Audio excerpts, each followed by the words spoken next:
안녕하세요. 입맛대로 먹어라 이석치입니다. 우리는 매일매일 밥을 먹고 있습니다.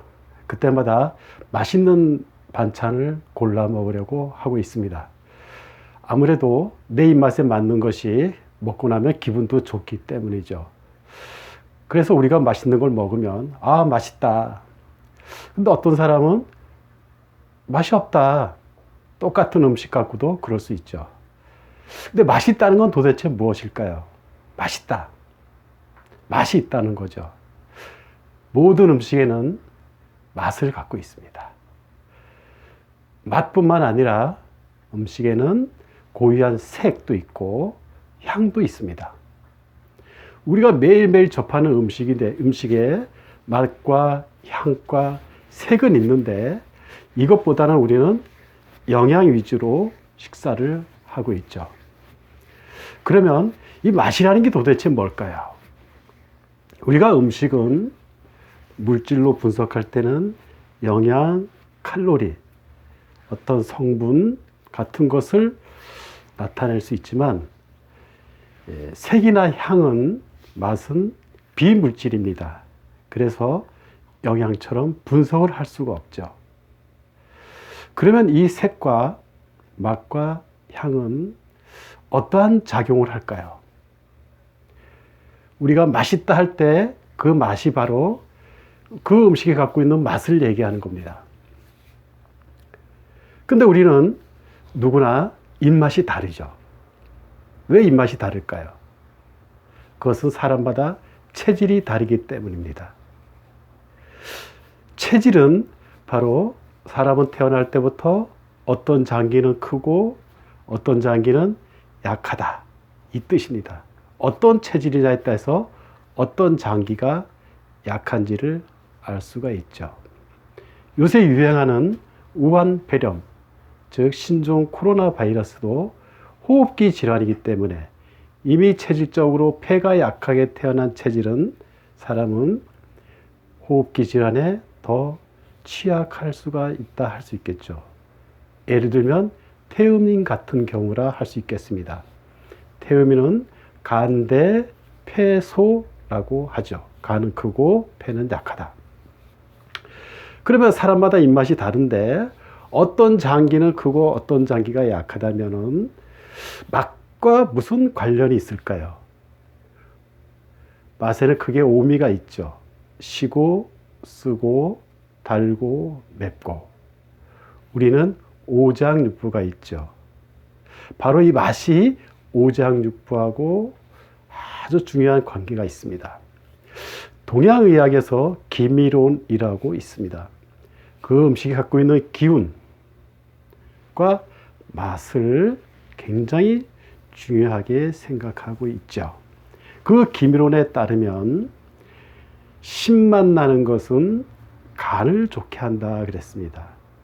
쓴맛은 심장을 좋아지게 하고 단맛은 위장을, 매운맛은 폐를, 짠맛은 신장을 좋게 한다 그랬습니다. 또 황제내경에 보면 만병의 근원은 오장육부에 있다고 했습니다. 즉 오장육부의 음양, 허실, 한열에 따라서 병이 올 수 있다라는 것입니다. 이걸 쉽게 설명하면 오장육부의 음양, 내가 음체질이면 양적인 음식을 좋아한다는 얘기죠. 내가 음적으로 몸이 차면 양적인 음식, 뿌리식품이 좋을 것이고 양체질이면 몸이 더우면 과일같이 지상에 있는 음식들이 더 땡길 것입니다. 허실, 장부의 허실은 태어날 때 어떤 장기는 허하고 어떤 장기는 실하다. 그래서 약한 장기를 좋아지게 해서 허실의 부조화를 없애주는 것이 역시 중요하다고 합니다. 한열, 감기는 추워서 걸리는 거죠. 몸이 너무 춥거나 더울 때. 현대인들은 대부분 에어컨, 냉장고, 음식 같은 것을 먹기 때문에 몸이 차다고 볼 수 있죠.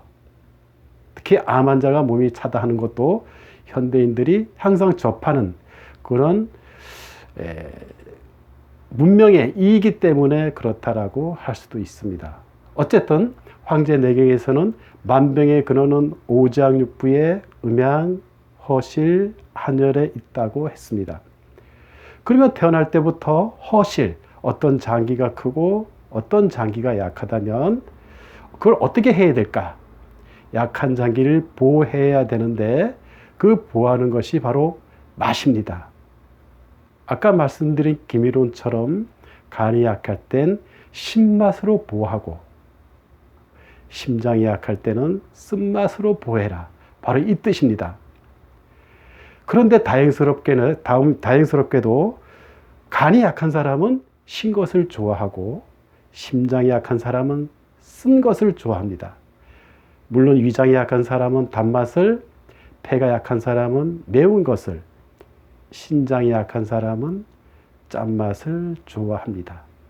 그래서 입맛대로 먹으면 되는 것이고, 그래서 사람마다 입맛이 다른 이유가 바로 체질에 따라 약한 장기가 다르기 때문입니다. 그래서 사람 혀에는 맛을 느끼는 감각 부위가 있는 것입니다. 만약 이것을 이해하지 못한다면 왜 사람마다 입맛이 다른지, 또 전혀 알 수 없는 여러 가지 것들을 이해할 수 없을 것입니다. 그러면 만병의 근원은 오장육부에 있다고 했습니다. 우리가 어떤 특이한 습관을 나타낼 때가 있습니다. 예를 들어 한숨을 많이 쉬거나 재채기를 하거나 트림을 많이 하거나 딸꾹질을 하거나 하품을 하는 경우가 있습니다.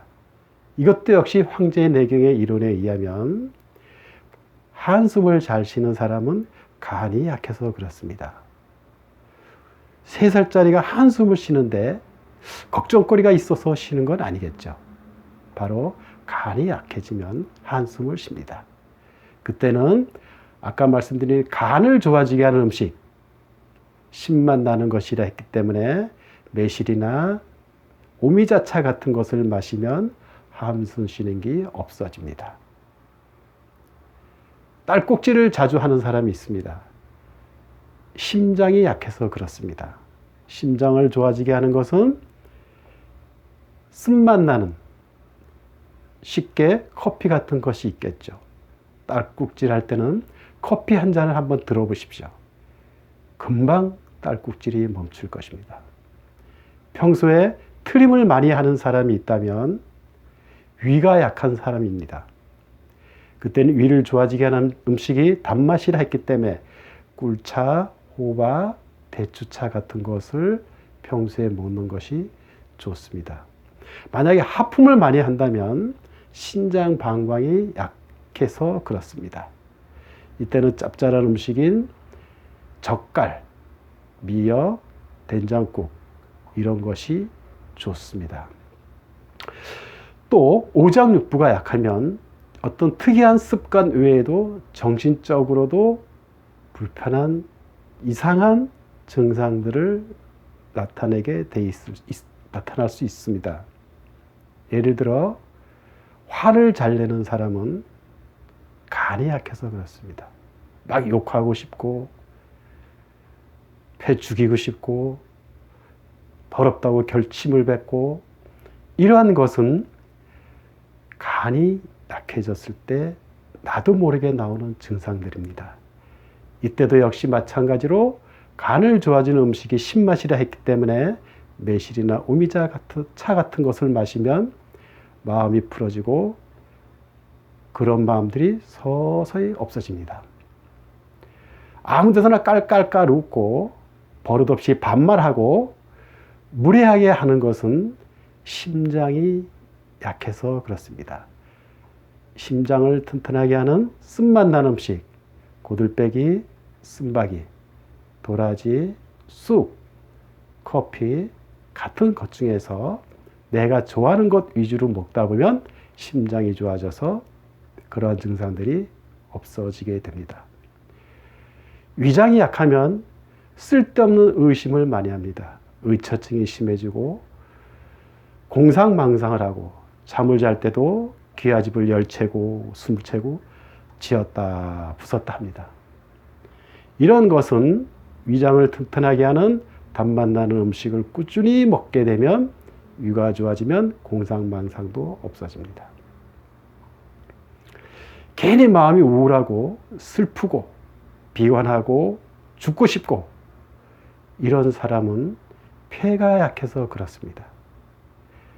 폐를 좋아지는 매운맛 나는 것, 고추장, 생강, 마늘, 파, 겨자 소스 같은 것, 이런 것 중에서 내가 좋아하는 것을 평소에 집중적으로 먹으면 이러한 증상이 없어집니다. 우울증이 심할 때, 죽고 싶을 때 생강차 한 잔만 먹어도 금방 그러한 생각이 없어집니다. 신장 방광이 약하면 매사가 부정적입니다. 청개구리처럼 무조건 싫다 하고 심하면 무섭고 두렵고 공포에 잘 빠집니다. 이런 사람은 신장 방광을 좋아지는 짭짤한 음식을 평소에 꾸준히 먹게 되면 서서히 그러한 증상이 없어집니다. 이렇게 어떤 정신적인 증상들도 또는 아까 같이 어떤 습관들도 아직 병이 된 것이 아니고 뭔가 오장육부가 약할 때 나올 수 있는 하나의 신호이기 때문에 병원에 가서 검사를 해도 특이하게 원인을 찾을 수 없는 경우가 많습니다. 또 오장육부가 약하면 육체적으로도 많은 증상들이 올 수 있을 것입니다. 현대의학적으로 병이 수십만 가지라 하더라도 동양에서는 그 모든 것이 근본 뿌리 오장육부에 있다고 봅니다. 우리 몸의 많은 것 중에 육체적으로 관절에 대해서 살펴보면 간이 약하면 고관절, 환도가 뻣뻣해집니다. 심장이 약하면 팔꿈치가 이유 없이 아픕니다. 위가 약하면 무릎이 약해지고 무릎 관절염이 올 수가 있습니다. 그래서 무릎이 아픈 사람들은 다들 위장이 약하다라고 하면 거의 맞습니다. 손목이 시려서 걸레를 못 짜고 빨래를 잘 못하는 사람들은 폐가 약해서 그렇습니다. 발목이 잘 접질리거나 시큰시큰 하는 사람들은 잘 삐는 사람은 신장 방광이 약해서 그렇습니다. 역시 이런 사람들도 평소에 그 해당되는 맛을 좋아하고 있기 때문에 음식으로 그러한 맛을 꾸준히 먹으면 나도 모르게 그러한 증상들이 서서히 없어지게 되는 것을 알게 될 것입니다. 이렇듯 내 몸에 일어나는 어떠한 증상이다 하더라도 물론 병원에 가서 검사를 해서 어떤 원인이 나오면 병원 치료를 받지만 그러나 특별한 원인 없이 몸에서 나타나는 불편한 신호들은 대부분 입맛대로 먹으면 없어집니다. 요새 건강염려증이라는 말이 많습니다. 아픈데 병원에서는 원인을 찾을 수 없는 그러한 건강염려증도 대부분 오장육부의 기운이 부조화돼서 그렇기 때문에 내 입맛대로 먹으면 없어질 수가 있습니다. 그런데 맛은 내가 간이 약하다 해서 계속 신 것만 먹는다면 동양 음양 오행의 원리에 의해서 목곡토라는 오행의 법칙에 의해서 위장을 나쁘게 합니다. 그래서 신 것을 계속 먹어서 간이 어느 정도 좋아지면 때가 되면 신 것이 싫어질 때가 있습니다. 즉 그때는 몸이 먼저 알고 위장이 약해졌다는 신호입니다. 그때는 입맛이 다른 것으로 바뀝니다. 그래서 입맛이 변하면 먹지 말아야지 먹기 싫은데도 억지로 먹게 되면 오히려 몸은 더 나빠질 수가 있습니다. 요즘 신종 코로나 바이러스도 호흡기 질환이기 때문에 평소에 기관지, 폐가 약한 사람들이 더 취약합니다. 폐를 튼튼하게 하는 음식에는 매운 거라 했기 때문에 생강, 마늘, 파, 겨자, 양파, 고추 이러한 것 중에서 자기가 좋아하는 것을 집중적으로 먹어서 폐를 건강하게 한다면 아무래도 신종 코로나 바이러스에 대한 면역력도 좋아질 수 있을 것입니다. 우리가 지금까지는 영양 위주로 칼로리나 뭐에 좋다라는 성분 위주로 음식을 먹었지만 여기에 더해서 내 입맛대로 먹을 수 있다면 더 면역력이 좋아질 것입니다.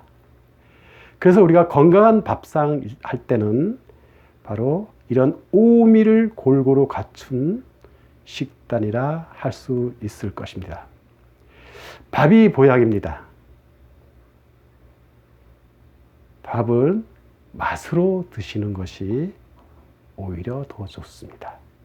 우리가 영양이 부족해서 칼로리가 부족해서 몸이 아프다기보다는 오장육부를 좋아지게 하는 오미를 그동안 너무 몰라서 몸이 약해진 것입니다.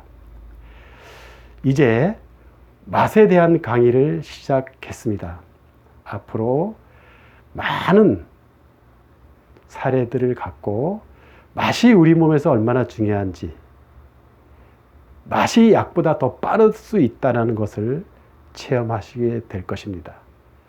감기, 두통, 변비, 모든 증상들에 대해서 원인이 오장육부 중 어디가 약하고 그 약한 장기를 음식으로 일단 튼튼하게 하면 몸에서는 스스로 면역력이 좋아져서 건강해질 수 있을 것입니다. 입맛대로 먹으라는 것은 병이 생기기 전에 어떤 증상이 나타나기 전에 자기 몸에 맞는 맛을 먹어서 약한 장기를 튼튼하게 함으로써 병을 예방하는 자연치유 건강법이라 할 수 있습니다. 한 가지 더 맛에 대한 사례를 말씀드리면 삼국지에서 조조가 전쟁에서 지고 부하들을 데리고 후퇴를 하는데 부하들이 다 지쳐서 이젠 갈 수 없게 될 때 조조가 그랬습니다. 저 산만 넘으면 매실나무가 있다. 매실을 먹게 해주겠다. 그 소리에 병사들이 힘이 생겨서 그 산을 넘어갔다고 합니다. 매실은 우리 몸에 간을 좋아지게 하죠. 간이 약해지면 근육이 힘이 빠지고 다리에 쥐가 납니다. 병사들이 오랜 전쟁으로 오랜 근육을 많이 써서 도저히 한 걸음도 걸을 수 없을 때 매실이라는 말 한마디에 그것만으로도 병사들은 입에 군침이 돌고 힘이 생겨서 그 산을 넘어갈 수 있었던 것입니다. 또 한 가지 삼국지에 보면 화타가 명의를 떠나서 신의 일을 할 정도로 의술이 뛰어났습니다. 그 화타가 말하기를 자기에게는 형이 2사람 더 있는데 자기는 이미 병이 발생됐을 때 곤치지만 자기 위의 형은 병이 생기기 전에 미리 예방을 해준다 했습니다. 자기 큰형도 마찬가지로 어떤 증상이 나타나기 전에 그 사람만 보고 미리 병을 예방하도록 해준다고 했습니다. 바로 입맛대로 먹으라는 병이 생기기 전에, 내 체질을 알기 전에, 내 몸이 스스로 갖고 있는 이런 자연치유 본능에 따라서 입맛대로 먹도록 되어 있는 것을 충실히 따르면 화타의 형처럼 음식으로 병을 예방할 수 있는 명의가 될 수 있을 것입니다. 입맛대로 드셔서 건강해지시길 바랍니다. 다음 시간에 뵙겠습니다. 감사합니다.